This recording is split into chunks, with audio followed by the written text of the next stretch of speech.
বীর মুক্তিযোদ্ধা সাবেক শিল্পমন্ত্রী নুরুল মজিদ মাহমুদ হুমায়ুন ১৯৫০ সালের ১৬ই ডিসেম্বর পূর্ব বাংলার বর্তমানে বাংলাদেশ ঢাকার একটি বাঙালি মুসলিম পরিবারে জন্মগ্রহণ করেন। তার পিতা মোহাম্মদ আব্দুল মজিদ ছিলেন একজন অনারারি ম্যাজিস্ট্রেট এবং বেঙ্গল ইউনিয়ন বোর্ডের প্রাক্তন সভাপতি। বীর মুক্তিযোদ্ধা সাবেক শিল্পমন্ত্রী নুরুল মজিদ মাহমুদ হুমায়ুন ছিলেন বাংলাদেশি আইনজীবী ও রাজনীতিবিদ।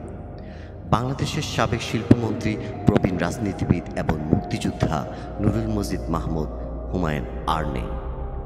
ঢাকা মেডিকেল কলেজ হাসপাতালে চিকিৎসাধীন অবস্থায় তিনি শেষ নিঃশ্বাস ত্যাগ করেন। মৃত্যুকালে তার বয়স হয়েছিল প্রায় ৭৫ বছর। তিনি দীর্ঘদিন আওয়ামী লীগের রাজনীতির সঙ্গে যুক্ত ছিলেন। নরসিংদী ৪ আসন থেকে একাধিকবার সংসদ সদস্য নির্বাচিত হন। মুক্তিযুদ্ধের সময় তিনি দেশের জন্য লড়েছেন। মন্ত্রী হিসেবে দায়িত্ব পালনকালে শিল্প খাতের উন্নয়নে নানা উদ্যোগ নিয়েছেন। সততা, কর্মনিষ্ঠা আর মানুষের প্রতি ভালোবাসার কারণে তিনি পরিচিত ছিলেন একজন সৎ ও নিবেদিত প্রাণ জননেতা হিসেবে। গত ২৭ সেপ্টেম্বর অসুস্থ হয়ে পড়লে তাকে কেরানীগঞ্জ কেন্দ্রীয় কারাগার থেকে ঢাকা মেডিকেল কলেজে হাসপাতালে ভর্তি করা হয়। অবশেষে ২৯ সেপ্টেম্বর সকালে ৮টায় আইসিইউতে চিকিৎসাধীন অবস্থায় তিনি মৃত্যুবরণ করেন। হাসপাতাল সূত্রে জানা যায়, তিনি দীর্ঘদিন শারীরিক জটিলতায় ভুগছিলেন।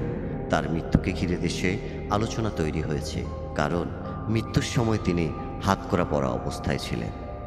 এমন খবর প্রকাশ করেছে বেশ কিছু সংবাদ মাধ্যম। এই বিষয়টি নিয়ে সামাজিক যোগাযোগ মাধ্যমে তীব্র সমালোচনার ঝড় উঠেছে।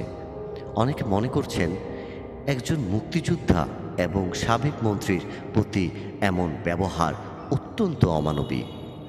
নুরুল মজিদ মাহমুদ হুমায়ুন শুধু একজন রাজনীতিবিদ নন, তিনি ছিলেন মুক্তিযোদ্ধা, শিল্পায়নের কারিগর এবং এক অভিজ্ঞ জননেতা। বাংলাদেশের রাজনীতিতে তার অবদান স্মরণীয় হয়ে থাকবে। বীর মুক্তিযোদ্ধা সাবেক শিল্পমন্ত্রী নুরুল মজিদ মাহমুদ হুমায়ুন এর জানাজায় জনসমুদ্র প্রমাণ করেন তিনি কতটা জনপ্রিয় ছিলেন। সকলেই তার আত্মার মাগফিরাত কামনা করেন।